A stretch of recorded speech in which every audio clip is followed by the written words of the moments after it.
guys, welcome to today's lesson. My name is Srinidhi. I'm an educator on Unacademy. I teach English grammar on this platform. You guys can follow me on Unacademy by downloading the Unacademy learning app on your phone, and please do check out the YouTube channel as well. So in today's lesson, we're going to learn a few difficult words from the Hindu newspaper along with its meaning, its usage, its synonyms, and also a proverb to improve our language skills. So let's get started. Hey guys, as you all know, this is the 6th lesson under this course, which is called Daily Hindu Analysis.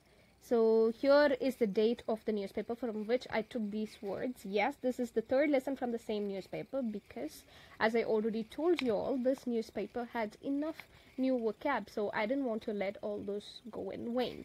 Alright, so let's see today's set of verbs. The first one is diffuse.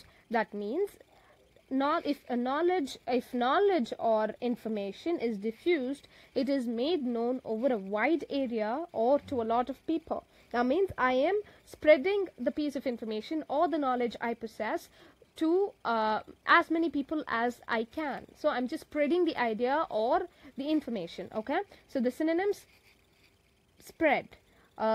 Example, as agriculture developed, agricultural ideas diffused across Europe. So as agriculture developed, they found it, I don't know if they thought it was a piece of information or if it was knowledge, so it was spread all across Europe. So please pay attention to the pronunciation of this particular continent. It is not Europe, it is Europe. Europe. Second one is coalition. Is a noun. Coalition means a government which consists of people from 2 or more political parties. As controversial as it might sound, yes, when a government is consists or has members who are from 2 different parties or 2 or more different political parties, that specific type of government is called coalition government. So the synonyms are alliance, association, and sometimes even league. So example, since June, the country has had a coalition government. That means the country has had a government where the members are from different political parties. A coalition government. Third one is moot, which is a verb, as funny as it might sound. Moot, if a plan or idea is mooted, it is suggested or introduced for discussion. That means when I introduce a plan or an idea for discussion, or when I bring it up for discussion, that means that specific idea or plan is mooted. So synonyms: bring up, suggest. So example, when the theater idea was first mooted, I had my doubts. That means when the theater, so here the theater is the skit or the play or the cinema hall. So these days you can refer to all of them as theater. So theater idea was first mooted. That means when this idea was first brought up for discussion or first suggested, I'm sorry about that, was first suggested for discussion, I had my doubts. So my doubts could have been whether the skit or the play would have been successful or would it be a failure. So when they brought up this idea for discussion, that means when they mooted this idea, I had my doubts. Okay, so yes, mooted is a very nice word for you to use when you're writing it, even while talking, because that is very, very impressive.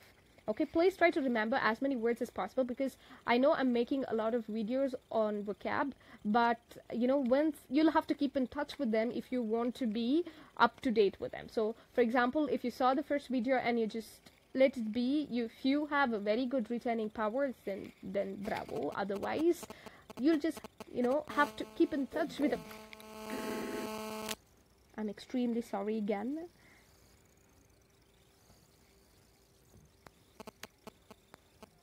So, as I said, you'll have to keep in touch with the words in order to remember them, because, as and when time passes, yes, everybody, it's natural, and it's not humanly possible to have, a dictionary in our head. So, please stay in touch if you want to remember as many words as possible.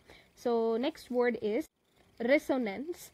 That's a noun, which means if a sound has resonance, it is deep, clear, and strong.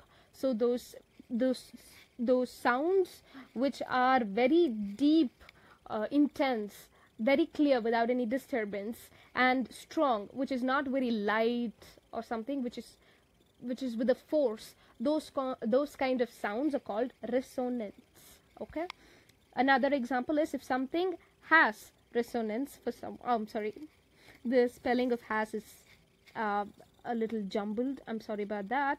It has special meaning to them. For example, if a thing has resonance to me, that means that thing is close to my heart. Okay, so usually we use it in the context of sound, and sometimes even with the second meaning. So I've given you examples for both the cases. So the first one is, ideas of security, family and country had the same resonance for Jack just like Michelle. So the idea was pretty clear, was pretty strong and pretty deep. So the ideas of security, family and country were just as strong, as deep, as clear as it was for Jack, for Michelle too. That means both of them shared the same ideas on these three domains. Okay. The next one is, his voice had lost its resonance. It was tense and strained. So just, these meanings are pretty similar. Here his voice was not as strong as it used to be. It has lost its resonance. Okay. Next one is rubble. Rubble is a noun. That means to remain, the remains of a destroyed building. We've already seen this word in the first course, if I remember well. It is debris. So debris is, for example, if a building had collapsed, the remainings of the building, we call it debris or rubble. Another one is wreckage. So usually wreckage is associated with ships, shipwreck. Okay. Example, thousands of bodies are still buried under the rubble after the earthquake which shocked the entire nation. So thousands of bodies are still buried under the rubble. That means they're still under the debris, they're still under the rubble after the earthquake. So earthquake was a reason behind the buildings collapsing and dead bodies under the rubble or the debris. So please pay attention, it is not buried, it is buried. Buried.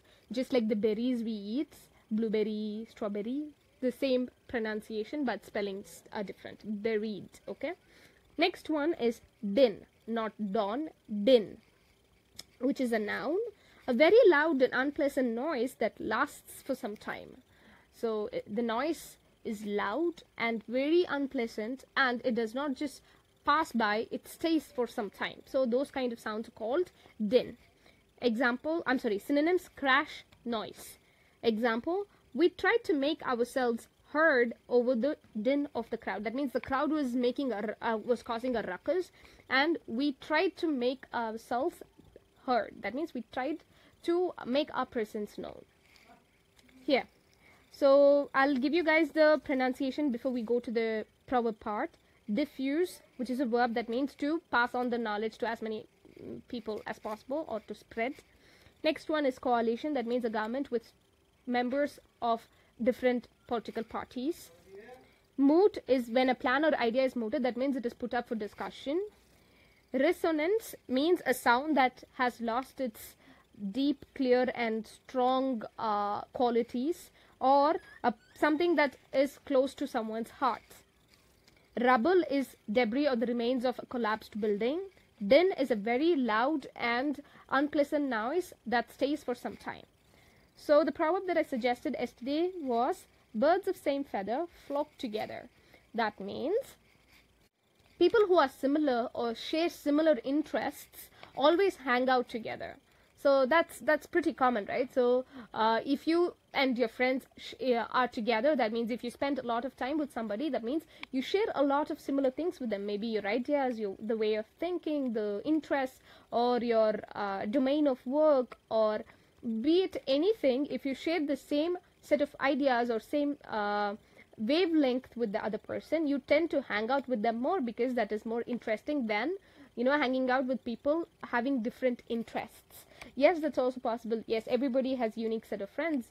One might not be similar to the other, but overall put together, if you guys get together to watch a match, it could be similar because you share the same interest. For example, if you guys get together to watch a football match, that means you're watching for a single team, maybe different teams, but you end up watching the same match. That means you end up watching football match. So it won't be like, half of y'all want to watch football and half of y'all want to watch cricket. So when there is a match, you guys are together. So that means your friends and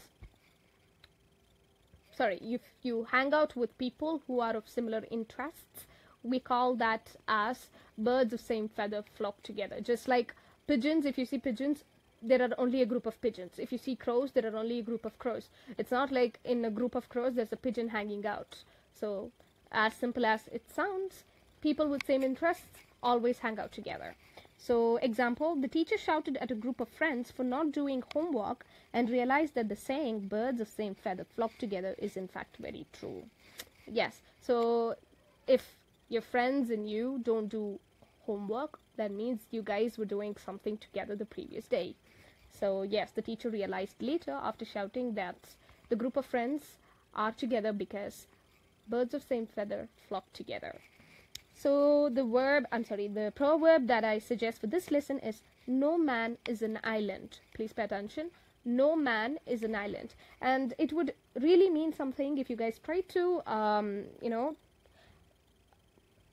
explain this proverb in the comment section if you know. Even if it is wrong, it's okay because we all are humans and we make mistakes. So that's it for today. Thank you so much for your time. I'll see you guys in the next lesson. Bye-bye.